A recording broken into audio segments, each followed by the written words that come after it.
Hello and welcome to Ditch Witch Diaries.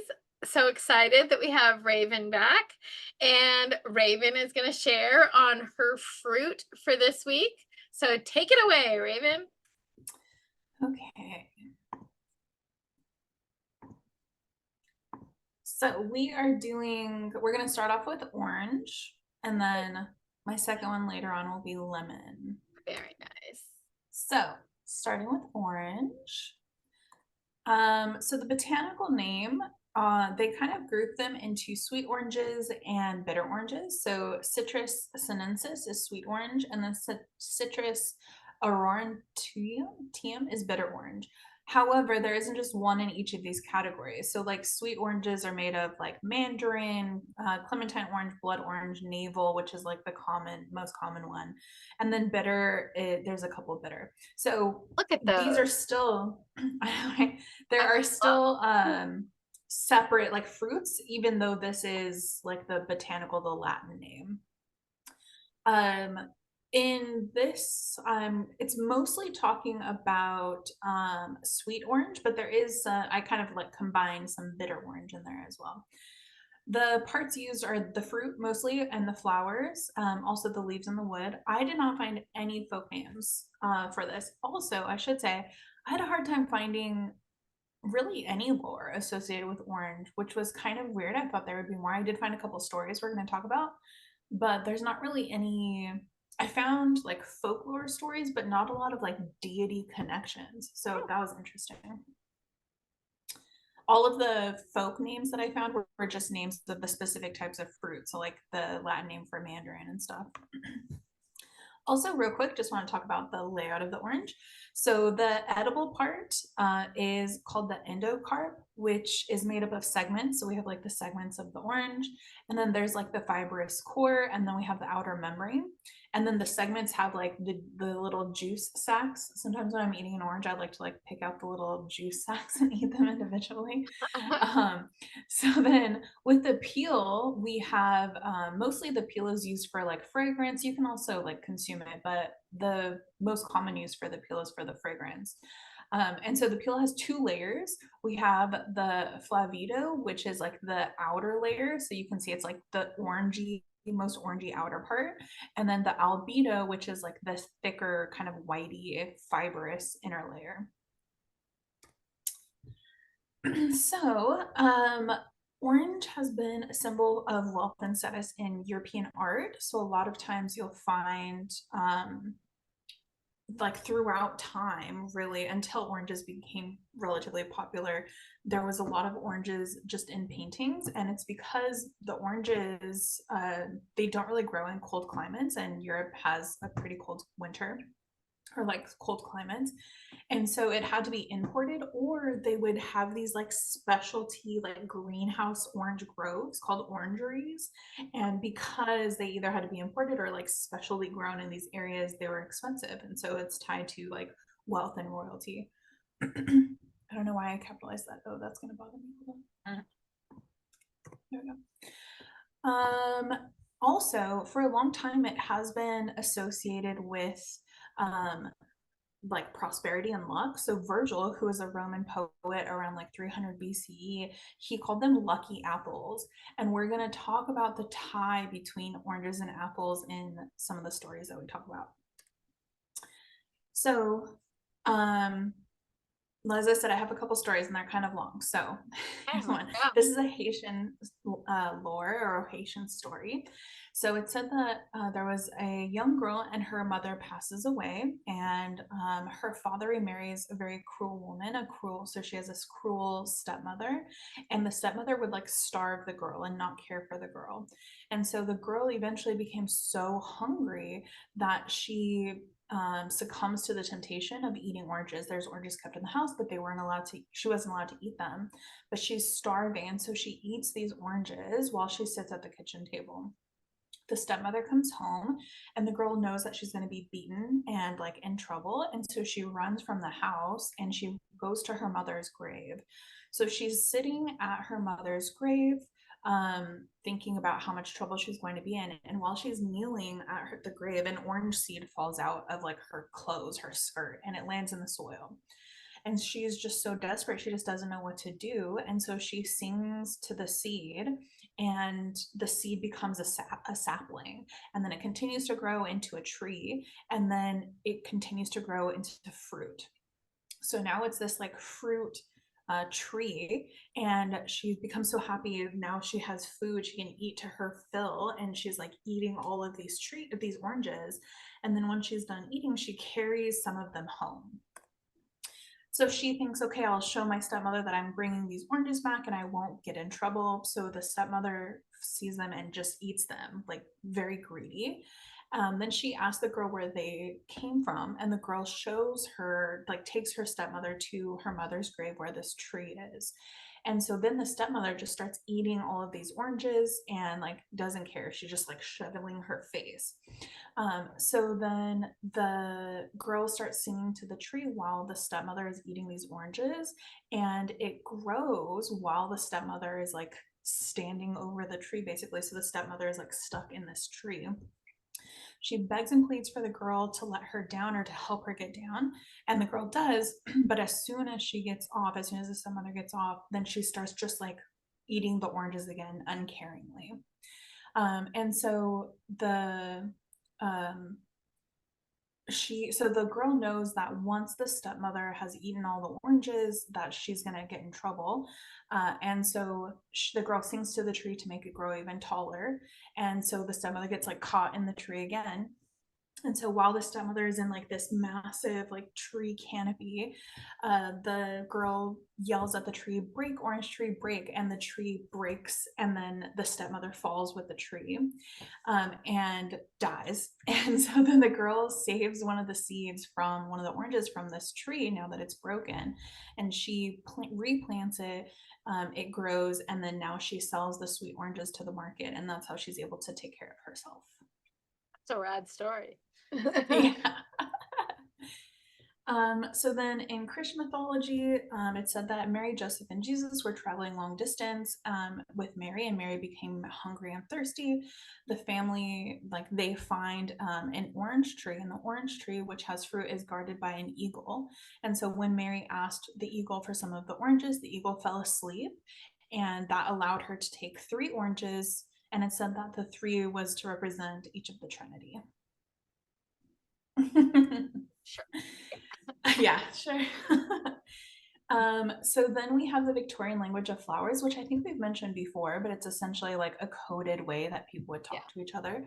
And so the orange blossoms, which are flowers, which by the way is one of my top 3 favorite scents of all time, is orange Me too. blossom. Me too. They I smell, love it. oh gosh, they're so good. We have 2 different kinds of Um, orange trees on our property. We have navels and we have oh, mandarins, and it's enchanting. so Sometimes I just good. go down and stick my head in it.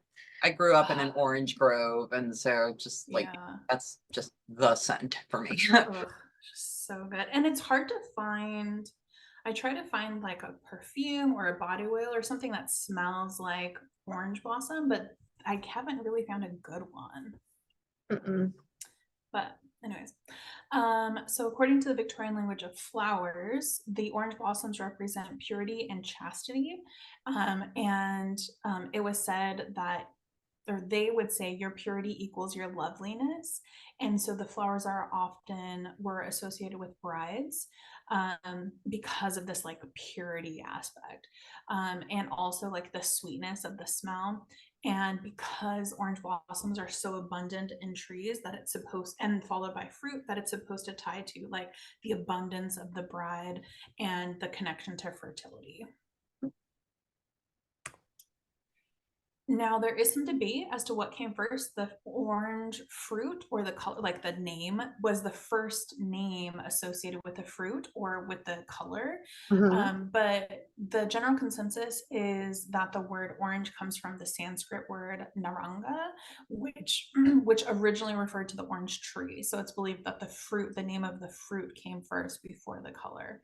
And then we have this like transformation into naranja, pomme de orange, and poom orange. So the word orange didn't refer to the color until the early 1500s. Allegedly, that's what I found out.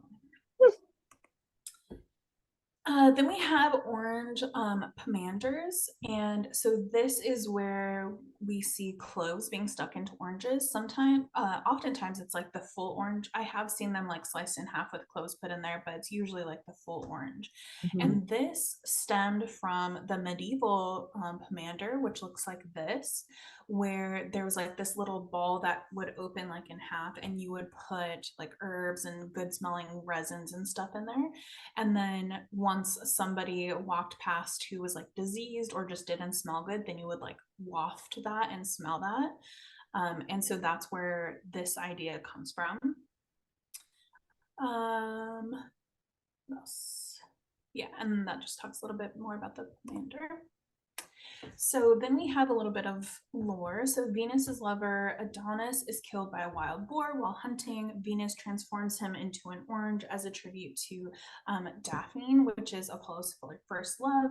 And then Venus plants the tree in the garden of, we talked about this before, Hesperides, I think, which makes the orange sacred to her. Now, this is going to lead us into the discussion of the golden apple. Now, I talked about this lore in the apple discussion we had. So I'm going to do a quick recap and then we'll talk about it. So the recap is Hercules was supposed to perform these 12 labors as a punishment for killing his wife and the children. And so his cousin was Eurystheus, who basically was jealous of Hercules. Hercules came to him and said, "What can I do?" And so he gave Hercules these 12 labors, which he didn't think that he would complete in order to like punish him. And so Hercules continues on these to try to like whittle away at these 12 labors for 8 years. And then after the 8 years and 1 month, he had done 10 of them. And so then we have the 11th labor, which is for Hercules to bring him these golden apples, which belongs to Zeus. And the apples were kept in this garden, but nobody knew where the garden was, and it was protected by the 100-headed dragon and also the nymphs of Atlas. The nymphs of Atlas. So he didn't know where the garden was. He traveled the world. He traveled through Libya and Egypt and all of these places. He had a bunch of adventures. He fought Kykenos. He fought Antaeus.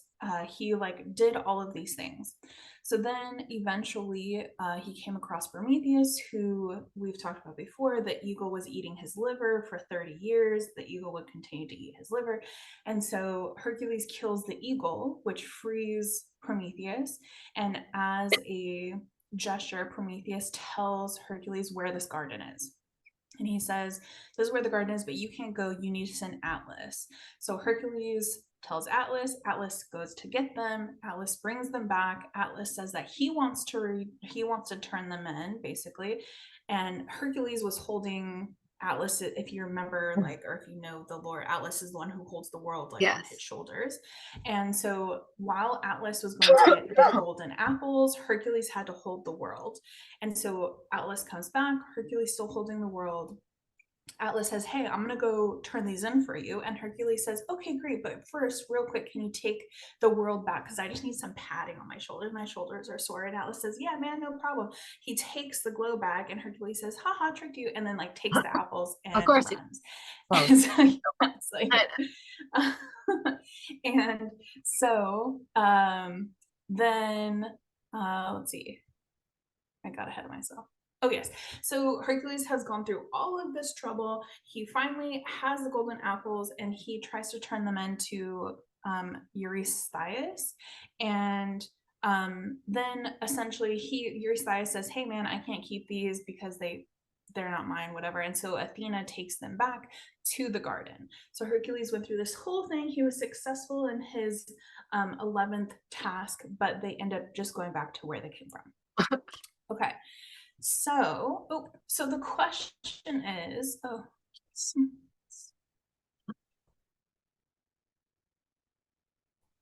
okay, I skipped this part. But the question is, when we talked about the apples, the golden apples were, some people say the golden apples are like a golden variety of apples that are golden apples. So some people say that it was an apple or apples, and some people say no, it was actually an orange. Like these golden apples were oranges. So there's some discussion back and forth as to whether it's an apple or an orange. So we don't know. Oh, nice. Yeah. So then, so we have sour oranges, and sour oranges they seem to be first introduced to Italy after the conquest of Sicily in the 10th century. And Sicily has warm climate and temperatures. It does not have a cold climate. And so the Arabs figured out how to like grow these orange groves in Sicily. They said that Mount Etna was perfect for growing citrus, and so they built this like really intricate underground irrigation channels to like bring these orange groves into Sicily. And because of these underground channels and their ability to like create this irrigation system, oranges prospered. Nice. Okay, so then we have a story from Italy.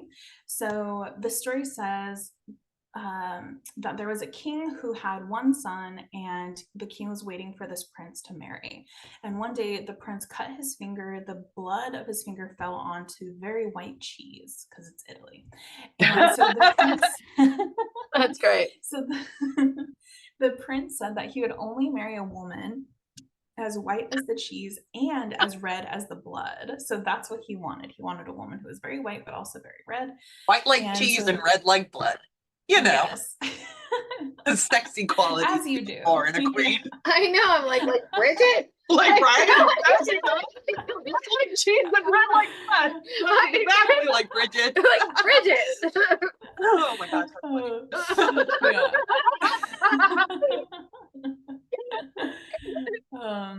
Sorry. Founder.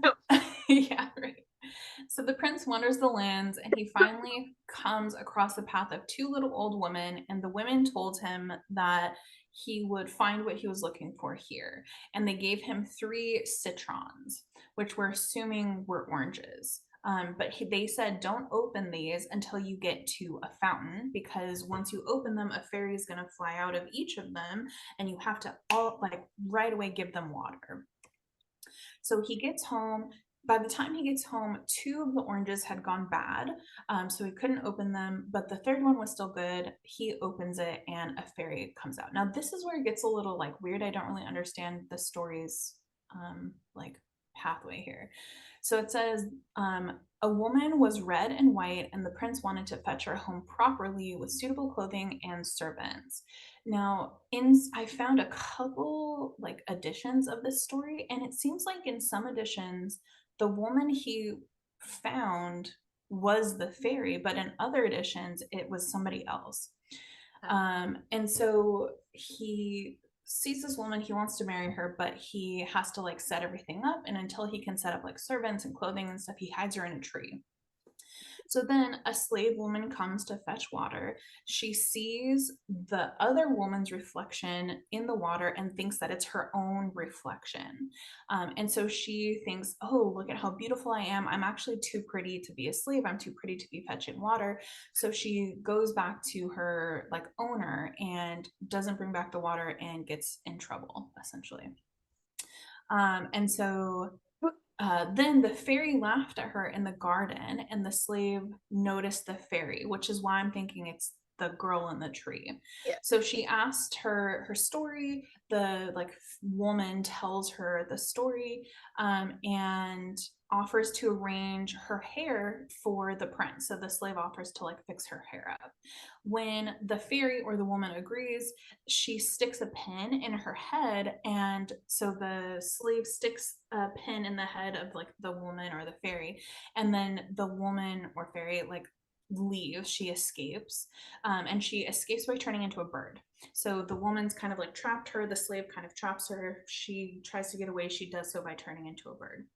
When the prince returned, the slave says that there was some other wicked person who had transformed her into like what she is now. So she says, you know, me when I was like, you know, this person that you found, like white as cheese and red as blood. Well, this person, this wizard came along and changed me. So now I look like this. Okay. So the prince and his parents prepare for the wedding. The bird, who is the original fairy, flies into the kitchen, and the lady, the cook, orders the bird to be cooked, and the bird, the fairy, was caught and cooked. But the cook threw the water, the like boiling water into the garden, and that boiling water that was thrown into the garden grows into an orange tree, because remember that's where she came from originally, right? Was from opening the orange. Wow. So the prince takes some of these oranges into his room, and then he opens them up to get the fairy again, and it kind of like just kind of circles around. And then eventually he burns the slave woman because he finds out that she lied about the whole thing. Right. So a little dark fairy tale for you. Yeah. It is, yeah. That is some grim fairy tale. Yeah, some I Brothers know. Grimm stuff. Yeah. So actions. It's high in fiber, it's high in vitamin C, it's also high in potassium. This is all the fruit, by the way. It's an immune booster, anti-inflammatory. It also helps the body absorb iron. So if you are like anemic or iron deficient, it's said that you should be eating oranges to help with that. It's high in flavonoids, especially the peel. The peel has higher levels of flavonoids compared to like the actual, like, you know, fruit part, the juice part. And so because of the flavonoids, it's an antioxidant, anti-inflammatory, antiviral, and antimicrobial. A lot of vitamins and minerals are aided by drinking with orange juice. Even like calcium and Yeah. magnesium are really get much more bang for your buck when you drink them with orange juice. You raise your acid levels a little bit because especially calcium is a really hard mineral to absorb. It really but is. big. It's big. So Yeah. a lot of these minerals are. Nice. Okay, so everywhere. So again, I haven't found a lot of information on oranges, but the two places I found that talked about the element, elemonate. Elemonade. Elemone.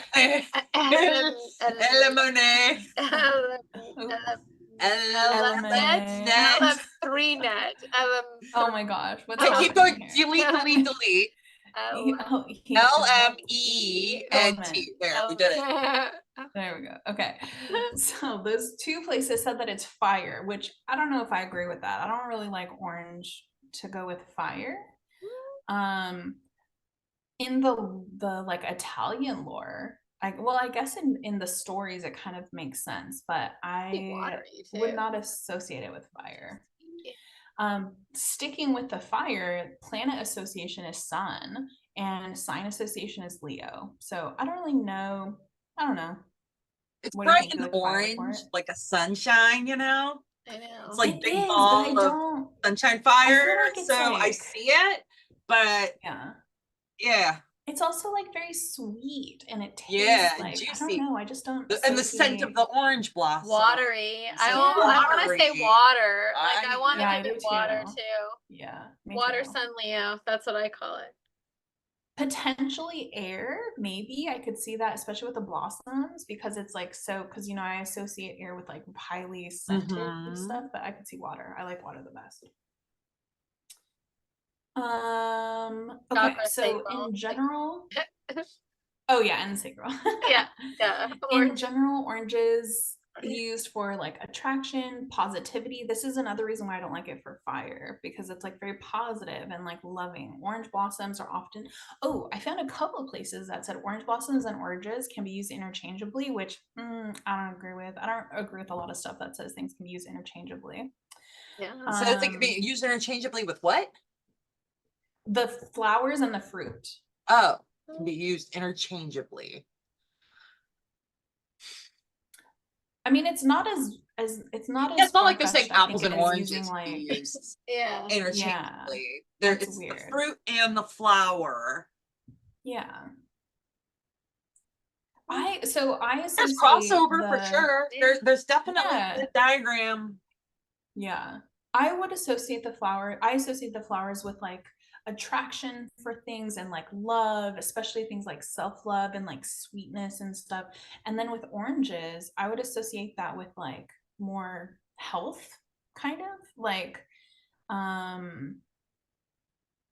yeah, Wondering I if don't I'd know. be doing the same stuff with them. That's why I'm wondering. Yeah, if that's the only Mm. thing. That's what I'm saying. I It's feel just like like the it's not same that they're it's interchangeable. It's just you would different use them in different preparation. situations. Yeah, or at different preparations, or like Yeah. it kind of depends on how you're using it. Like if you're gonna make Mm. juice, you probably Mhm. should use the blossom. And it's I a mean, traditional offering, like on altars, like in I think Vietnamese altars, like Vietnamese Buddhism, it's a traditional offering on altars, like in businesses. Mm. I also know it's So- real big. It's like a Christmas gift in a lot of Yes. places because Mm.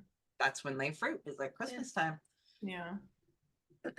We used to Yeah, always have I it at know. the foot of our stocking. It was Yeah. My mom, when she was a kid, said she got an apple, an orange, and a Hershey bar. nice. So Nice. oranges are for Christmas. I think so. Also with the pomander. Exactly, the pomanders for Christmas too. Mhm. That's a traditional Mm. Christmas thing too. I do like the fruit tied to this association of like quests and like searching for things and I stuff do like that, too. because we see that in like all of the stories that we talked about today. I like that too. Oh, that's it. Now Okay. we're gonna move on to lemon. Okay, so let's Stop stop share. share. Stop. Where are you? Oh no. Oh, there you are. There's like a lag. There's like a camera lag. Like when you come out and you go Oh, no, back no, to the you're slideshow, it frozen. takes like a moment for it to Okay. load, and then you were like a black screen for a second, and she was like when you didn't come back like within like You're 5 so seconds, she was like, "Oh my god, did we lose her slow. forever?" There we go. Forever. Like, no, she's coming. Wait. Well, so Okay. thank you all for joining us on this edition of Ditch Witch Diaries. And we will join you tomorrow for another edition with Raven, who is going to lead the way. So we will see you later, alligator. She's gone. Me. Ditch Witch.